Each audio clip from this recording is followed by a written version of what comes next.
One podcast, mining the Magic the Gathering subreddits for salt. This is the Howling Salt Mine.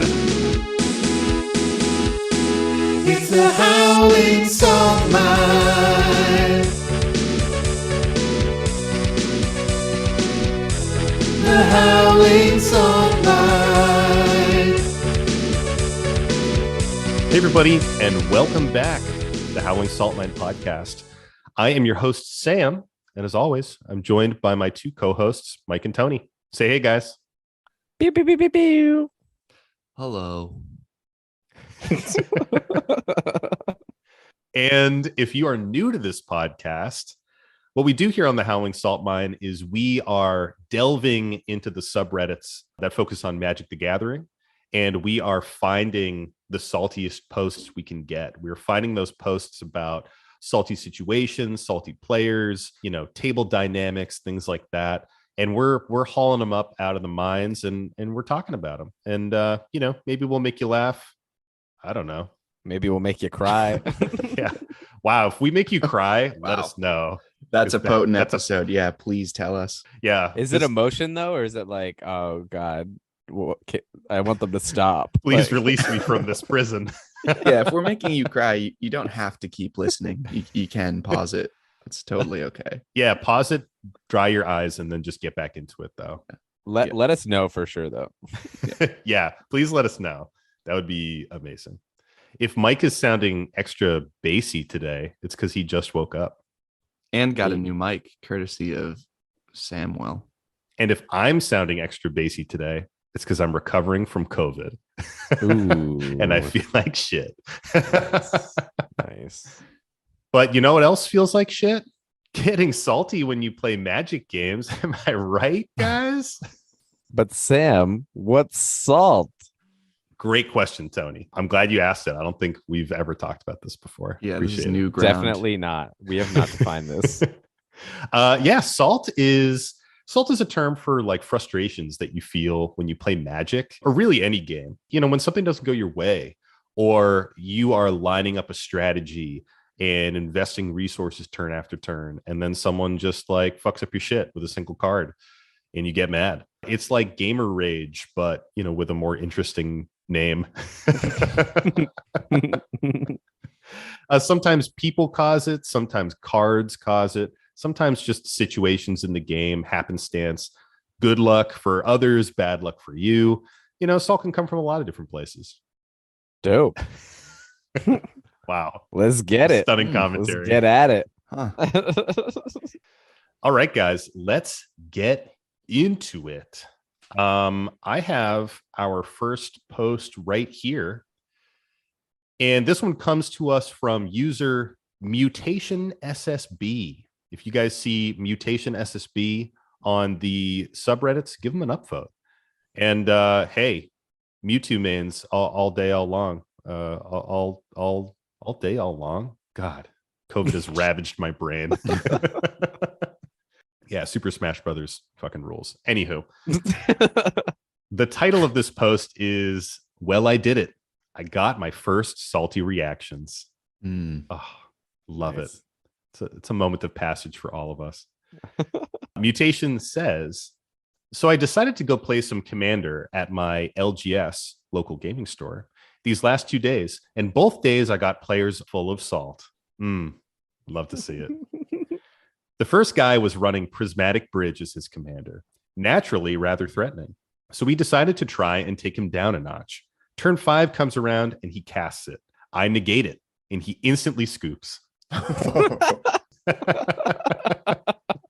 had no clue why. It wasn't like he was near death or anything.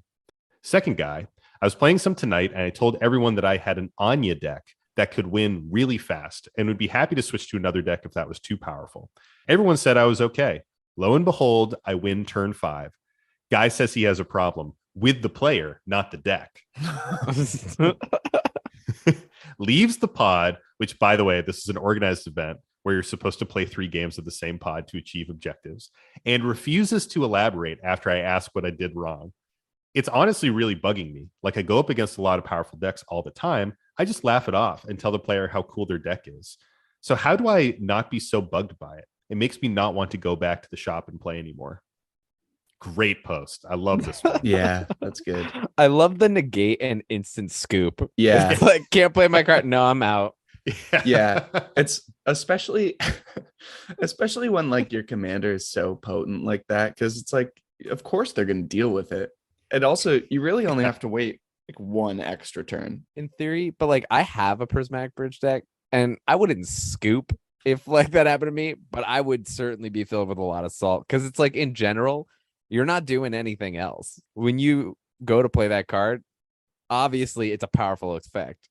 And so you're just hoping that people just let you do it because like that's what your deck does. So it's like, let me do my thing. And then when people deny you of that because it's powerful, it definitely hurts. True. But like, again, like you said, you have this deck, and Mike and I have played against it a lot.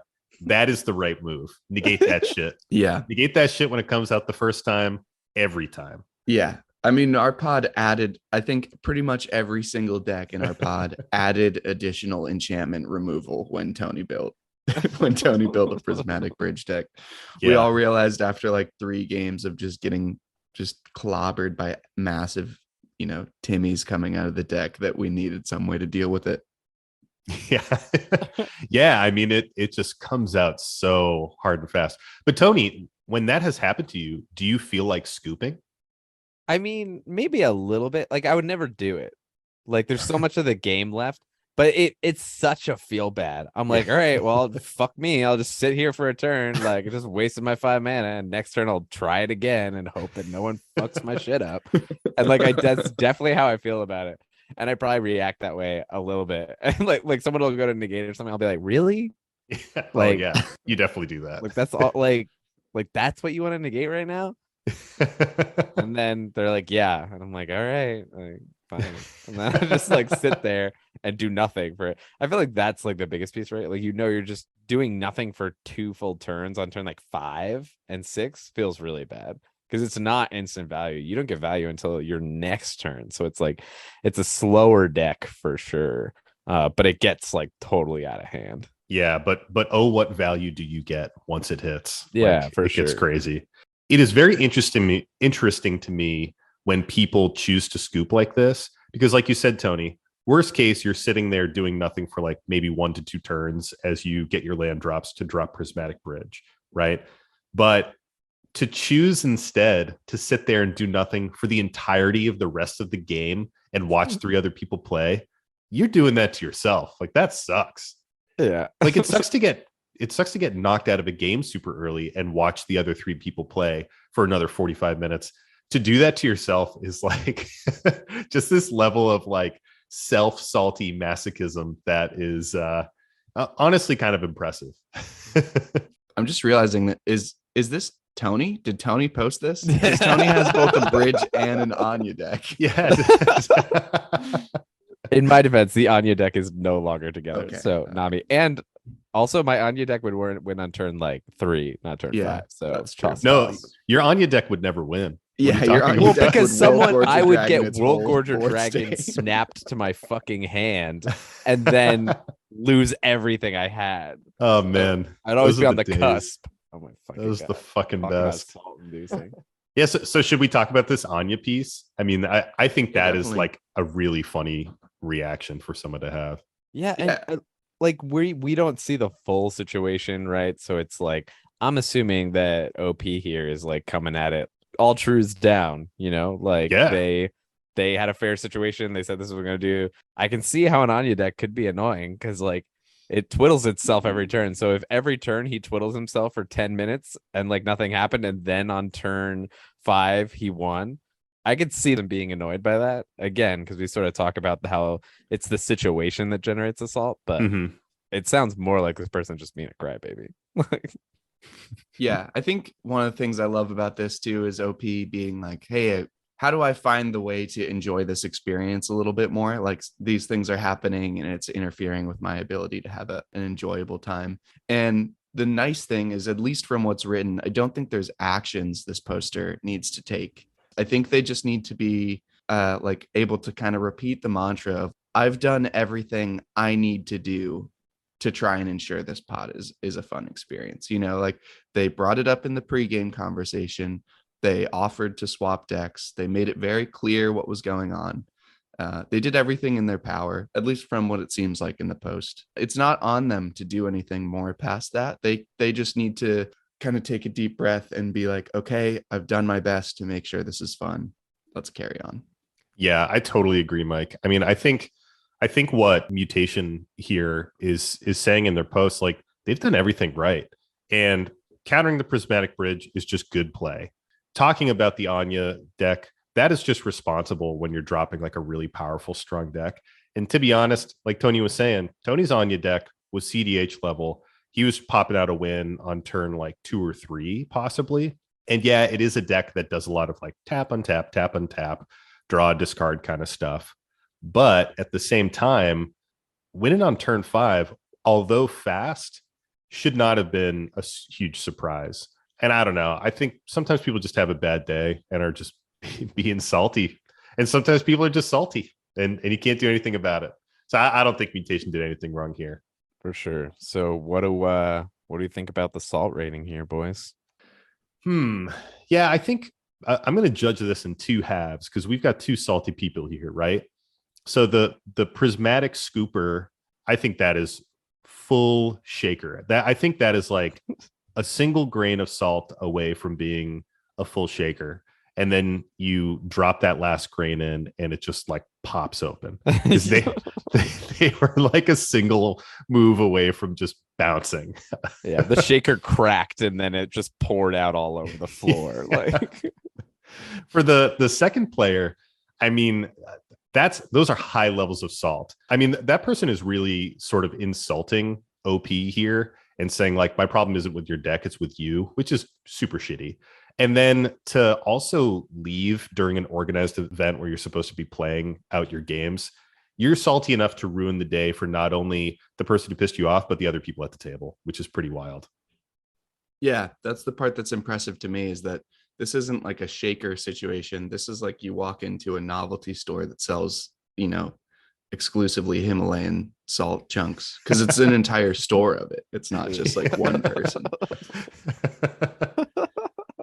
You know, just to throw it out there, we talk about this a lot, but playing at local gaming stores is awesome. It's such a great place to have, you know, support your local store. It's always a cool space to hang, and there are lots of cool people there. But sometimes the meta and the types of people you play against, it can be a real mixed bag. You know, you're hitting somebody when they're having a bad day or expectations are mismatched. You just don't really know what you're going to get. Yeah. LGSs are certainly where the veins run deep with salt.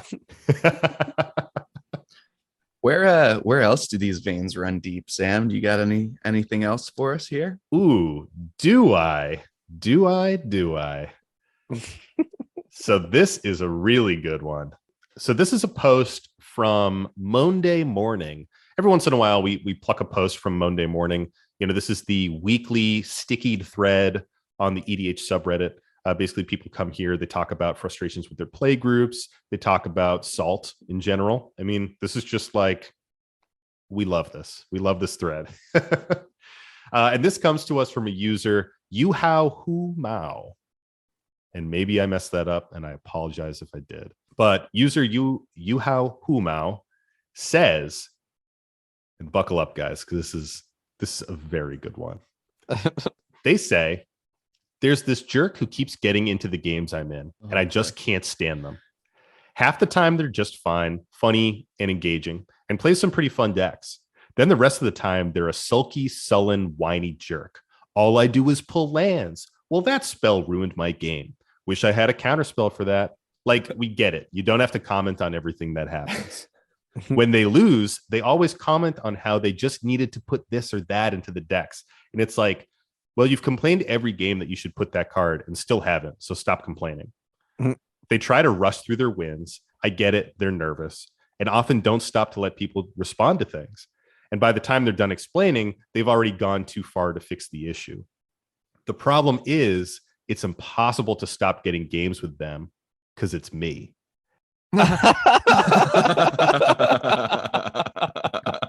Yeah, I'm the jerk. Sorry to the other folks in Play DH if I'm a bit insufferable. That is good. We That's- love a salty confessional. Yeah. God, Yeah, that they're is so the best. good. And this one is so well written too. I think an interesting piece of it though is like I think everybody does some element of that at the end of every single one of our games. And I think every game I ever play of EDH, every person around the table is like, oh, if I had one more turn, I was gonna win. Or Totally. oh, if I had done, like, we all do that. So that's interesting. Yeah, there's a bit of everybody in this post. You know, you were talking about it earlier, Tony, but when your prismatic bridge would get counted, you'd be like, oh, are you really going to do that? You know, like there's always that running commentary of, man, like this fucking sucks. Nothing's going my way. I've definitely been there where I'm getting land flooded and I'm like, well, I guess I won't do anything again this turn because I suck and my decks are trash. And I just passed the turn. And I love the immediate reaction though when you do that. It's like another land, and we'll be like, "Aw, yeah, okay, I'm gonna draw upkeep." yeah, You get about like 1 second of sympathy and then move on to the next turn. Yeah, and also I love that comment about always being like, I just need to put this in my deck. I just need to tweak this, and then never doing it. Yeah, we do that. Tony specifically has mentioned that a lot, where every time he plays a deck, he's like, I always say I need to put this fucking card in my deck and I never do it. It's like as soon as the game is over, that thought just leaves your brain. And then next week you pick up the same deck that is still missing that card and you're like, well, how come this hasn't changed? For me, it's mostly lands. That's the problem. Yeah, exactly. I'm pretty sure I played Brian 10 times in a row and said, I need more lands in this deck each time. Really, it was that I mulliganed Brian like 30 times and was like, oh, I guess I still don't have enough land in this. Yep, still bad. Hasn't magically changed. This deck is still bad. I thought it would get better if I sat it on the shelf for a while, but that didn't happen. The last thing that I really love about this one is their piece about rushing through wins and getting nervous, because I totally get that. Like sometimes when I'm piloting a new deck, especially like, you know, I really love my combo decks. I love decks that have like these layered interactions where I'm just building a little machine and running through it. Tony's a very similar deck builder. So I think he probably feels the same way. And sometimes when you are running through those, you can feel like the clock, you can feel the hourglass above your head running out of sand. And all the other people are like, so what are you doing this turn? And you're like, just another minute, please. I'm just, I got something here. I'll figure it out. Sometimes I like when you're playing in person too, because you can see someone start to play their next thing and their hands shaking with pure nerd excitement a little bit. Like this could be the card. Like this could get me the win. Yeah, you get anxious, you know? Well, yeah, because you don't want to get into the tank and then come up for air and be like, sorry, I didn't have it. Which totally happens. Yeah. And I think there's something that comes with experience the longer you play the game, at least in my experience with playing with you guys, where you do become better at letting those triggers get on the stack, letting them resolve. And I think you also, as an opponent, get better at asking players to slow down and say like, hey, I might have a response here. Like, can you just walk through it slowly? For us, I think a lot of that comes from playing CDH. You know, our pod, we're generally pretty split. We do like 60% casual games, 40% CDH games, generally speaking. And in CDH, it's very important to make sure you are triggering those effects on the stack appropriately. You are hitting all of those effects, allowing people to respond, because games can be won or lost on the stack. So we have taken that mentality of like organizing things and resolving things very cleanly and brought it into our casual games as well. And I think it makes the games more enjoyable and a little bit cleaner overall. For sure. That it does. But I will say, like when I'm playing a casual game and somebody's like, I play this thing. They're like, well, that goes on the stack. And I'm like, okay, what are you going to do? Like, let me know. Like, can it happen now? Like, can I move on? Like, come on. Yeah. So good. Yeah. I think one of the things that's interesting about this post is, for the most part, You know, they're not throwing cards. They're not leaving games in the middle. None of the actions that they described are really, none of those are really a problem. It's more of maybe like the emotions that they're coming out of that this Definitely. person is upset by. So it's kind of nice to be like, well, if that's the extent of your salt, yeah, that's annoying, but at least you can be confident in the fact that you're not really ruining the experience for other people by having those feelings and saying those things. You're just, you know, kind of getting in your own head about it, which is okay. And you can always find a way to improve on that. Yeah, there's like an internal salt that you can get where you're kind of beating yourself up, or you're recognizing like, my behavior's not great. My attitude isn't as good as I want it to be. You know, I'm kind of like being, like they said, sulky, sullen, and whiny. Like, I love that. And, you know, then there's this external salt where you really are like ruining someone else's game experience by just kind of lashing out or choosing to end the game or taking game actions that are, you know, going to cause salt in other people. And then you're just kind of spreading it around. So as far as, you know, this person goes, I think you're in a good spot and your self-awareness is commendable. So what do we think? Salt rating? Hmm. High, low? We all have it. So we got to judge ourselves on this one too. Yeah. I mean, this is like, I don't know. This is like a still pool of salty water because I can see my own reflection in it. Yeah, I was gonna say, you know, your body needs electrolytes, and I think salt is an electrolyte. There's a reason you need salt in your body, and this person's, it seems like, has the right amount. Maybe It's just the a right little too amount for much. sure.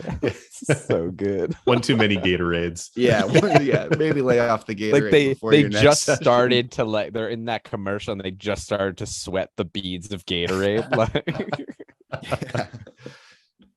But yeah, overall, like, hey, you're doing great. We appreciate you.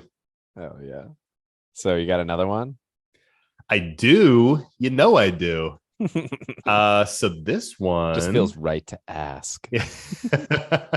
Yeah, so I got another post right here. This one actually comes to us as a comment response on one of our posts on the EDH subreddit. We asked some people for their salty stories, and we got some interesting posts from a couple folks. And this one comes to us from Magical Hacker, user Magical Hacker. If you guys have seen Magical Hacker around, they've been on the subreddit for a long time now. And what they do is they actually like fix your decks. You can send your deck to Magical Hacker and they will like tune it up for you, which I think is cool. really cool. So, So you mean like the physical deck? Or you mean like just the list and like then, the tweak list, like you can Okay. send your list and they will like break it down and tweak it and like send you back something that is you know, a little bit better than when it came in. That's awesome. I thought they were gonna be giving out OG duels and like tweaking up my deck. And be like, sick. Like, let's go.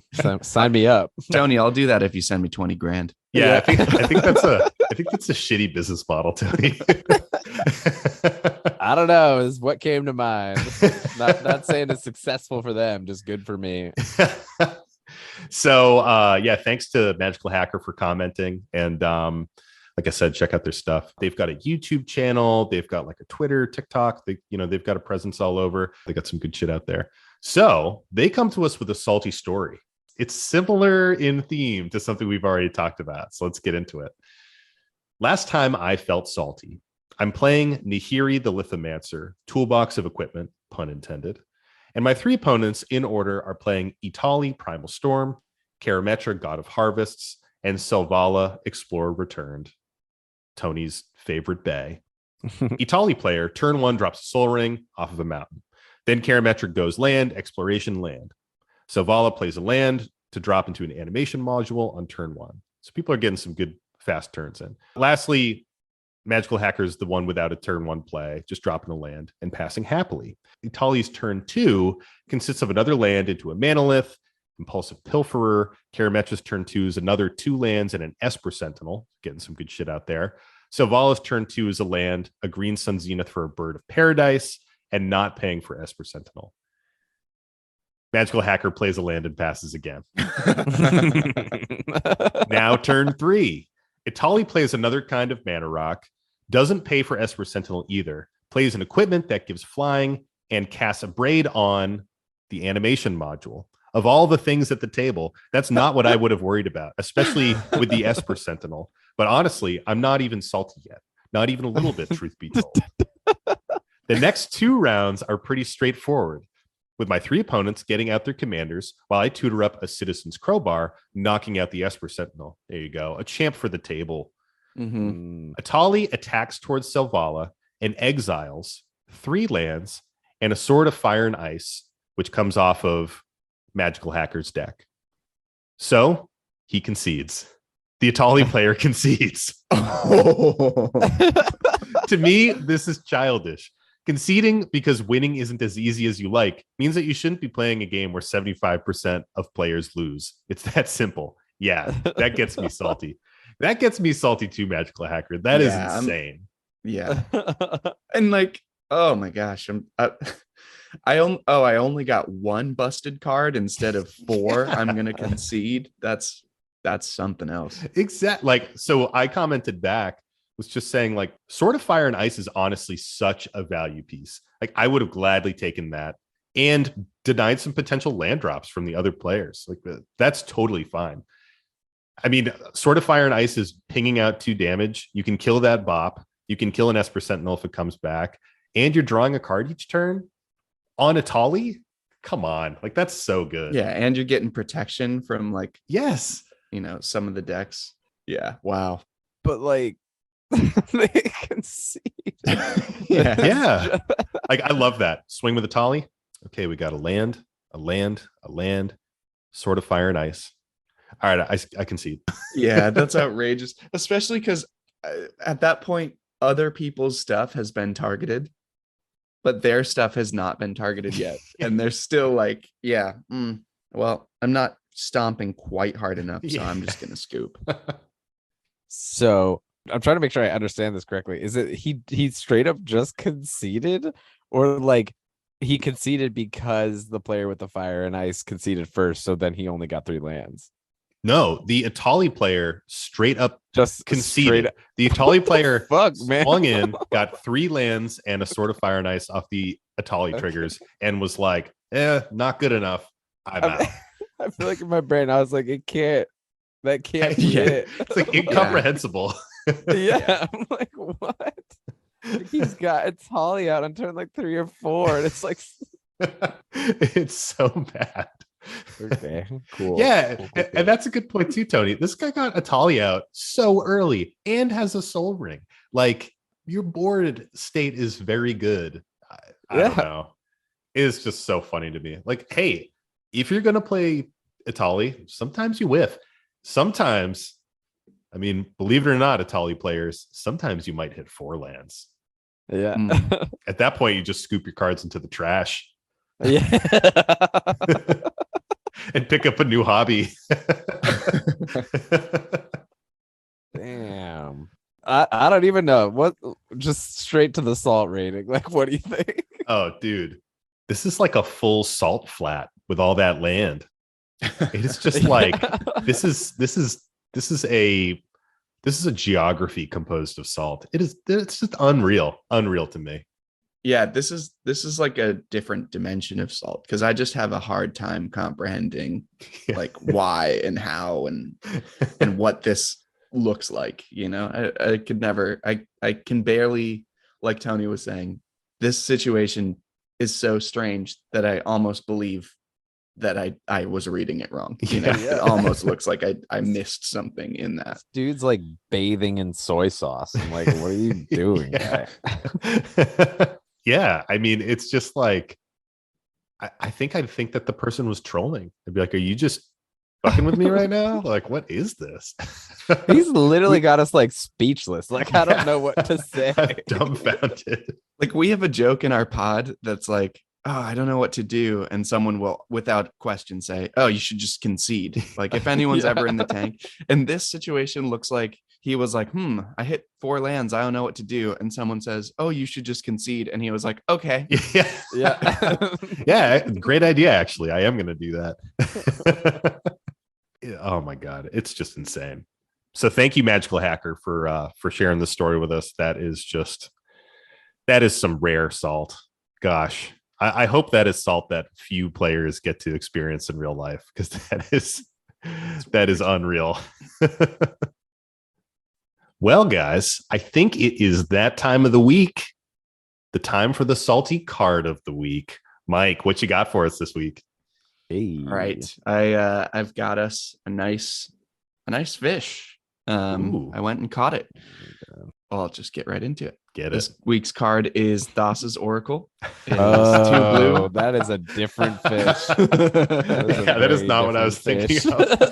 No, it is definitely a fish, though. It is 2 blue for a Merfolk Wizard, and it's a 1/3 creature. I'm going to skip the text because usually what the text on this card it says is you win the game. Yeah. If you have no cards in your library. If you have no cards in your library, you win the game. There's, it says some other stuff, but frankly, that's what it says in probably 90% of the times that it's cast in EDH. So, Tony, does this one make you salty? I've had varying levels of salt with this card from personal experience. The most salt was when someone played it and I didn't really know how it worked yet because it first came out.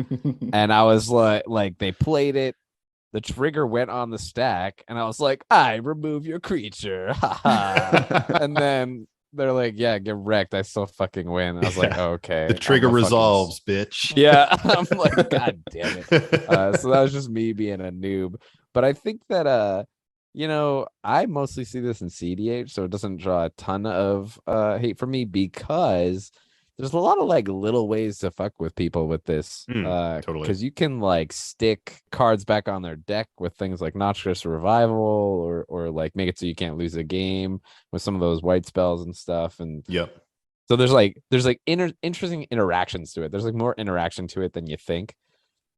But again, I'm seeing that in like a CDH realm, so it feels a lot better there because I have the tools. I haven't seen it in casual too much, so I don't have a ton of salt from it other than that first time when I played like an idiot. All right, Sam. Yeah, I'm very similar to Tony. I don't have a ton of salt when it comes to this card, but that is because our pod has a very clear distinction between CDH games and casual games. And I think a lot of people get salt for this card because it's showing up at casual tables, and it's where it is a very oppressive win con. In CDH, like Tony said, you've got tons of different tools.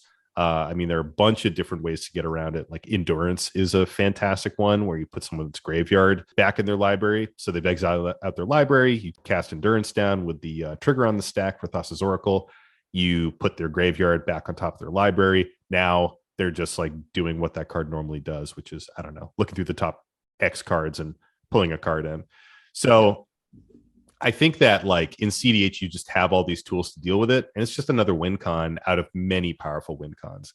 When played at a casual table, man, it's frustrating because you don't have those tools. You're not really expecting to lose so suddenly with like a card that literally says, I'm going to win the game. That doesn't even like even Lab Maniac and Lab Man Jace, which are two similar effects, are telegraphed way more because they need to be on the board already to have that effect happen, generally speaking. And other instant win cards like, Approach of the Second Sun, you're seeing it cast once and then it's coming.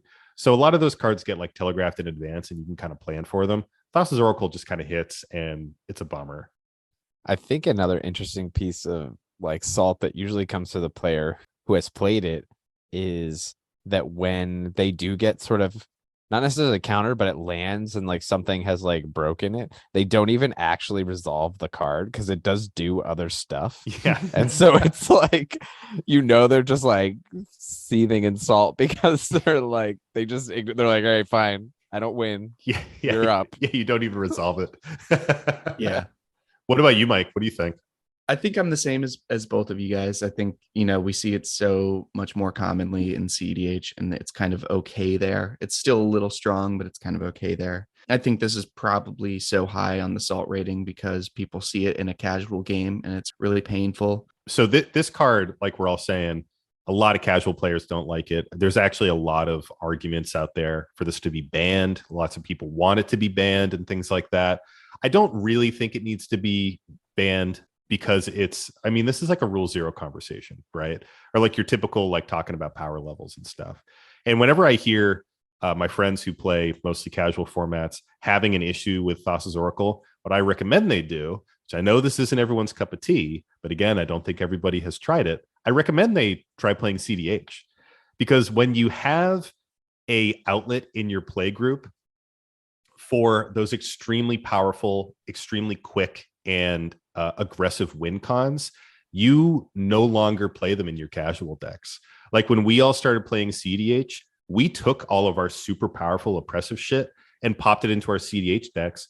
And because of that, our casual meta became way healthier. Our win cons were more easily managed by our opponents. The power levels became more balanced. It gave us an outlet for that powerful shit, and also gave us a safer space where we knew we weren't going to encounter that powerful stuff. You know, one of the other things that really differentiates this card from a lot of the salty cards of the week that we've covered so far, and that again makes me really surprised to see it so far up here, is that even when this does work and comes down and wins a game, at least the game is over. You know, you can shuffle up and play your next one. So many of the cards on here we've seen have been like, okay, the game is dragging on and on and on because of it. But this is just like, okay, you know, I guess you won. Maybe it's not a super satisfying win, but it is done now. At least we get to play another one. Definitely. So, where did this fall on the list? Yeah, so we are getting a little bit deeper down, but not as far as you might think. This is the 16th card out of the top 100. So still more blue, lots of blue. All I'm saying. Fuck these blue players. One of my friends literally just texted me about how he loves the line "blue is a trash color for trash players."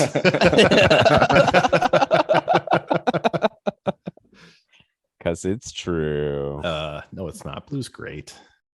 All right, I think that's it for the salty card of the week. Thanks, Mike. That was a wicked good one. Love that one. Well, thanks for tuning in, guys. We appreciate you all jumping on and listening to the podcast. We've been getting a lot of positive feedback from the community about our podcast lately. And I just got to say, like, we're all so appreciative of everybody listening, all of our friends being supportive of it, people subscribing and coming back week after week. I mean, we're just so stoked that you find this stuff as funny and entertaining as we do. You know, I mean, I think even if we didn't have listeners, we would just keep doing this because it's a lot of fun. But man, it is great to have people who actually enjoy it too. I mean, it's just so cool to see. Let it be known we are international phenomenon right now. Yeah, we have a couple listeners. We've got like a listener. We've got a huge following in Singapore. We've got and 4 downloads in Singapore and 1 in Russia, baby. Oh, there's 2 in the UK this morning. Wow, man. That one UK listener is going to hear this episode, and like, we're talking about you. Feel so seen. But yeah, it's just been awesome. So I just wanted to mention that. So we're going to be posting weekly episodes, dropping Wednesdays at midnight. Keep an eye out for our posts on Thursdays. If you want to find us on Reddit, our username is the Howling Salt Mine. If you see us wandering around the Reddit, posting on things, you know, definitely say hi. Feel free to DM us if you have salty stories, or if you post a salty story that you want us to see or, you know, have on our radar and maybe include in the show. And definitely check out the links in our bio on our Reddit account, because that will link you to all of our social media pages, all the different ways to get the podcast, and, you know, you can share it with your friends from there. Feel free to email us as well. We would love to be getting salty stories through email. Our Gmail is thehowlingsaltmine@gmail.com. In previous episodes, we may have said howlingsaltmine@gmail.com. That one works too. They both work. We have them all. And when you do send in those stories, as we love to say, keep it short, sweet, and to the salt. We love it when those stories are nice and compact, you know, a couple paragraphs. We can really rattle it off on the show, leave plenty of time for commentary. If you do want to send us something longer, that's totally cool, but we will paraphrase it a little bit, and some of that content may get cut out just to get it sized correctly for the show. But we want to hear from you either way. If it's a story where you were super salty by a card or a situation, or Better yet, a story where you made someone else super salty, like the one that our friend Magical Hacker said today. You know, those stories are just amazing, especially with crazy shit like that it's just flabbergasting. Anything else you guys want to plug or mention? I'm still just a skater boy. You can't fucking kickflip for beans. I mean, neither can I, but I'm not making those claims. You guys should follow Mike's streaming. Yeah, so the schedule is a little wonky these days, but I generally try and stream weekdays, Monday through Friday from 2 to 5 p.m. I've been traveling a little bit this summer, so I'm in and out, but that's generally the schedule. And recently I've been playing a bunch of Baldur's Gate Alchemy Draft, which is surprising even me because I don't really like alchemy as a concept, but the draft environment is pretty fun. So stop by if you're interested in that.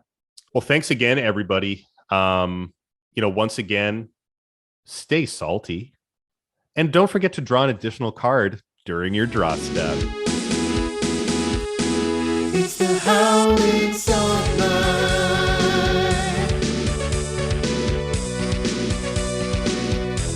The howling song night.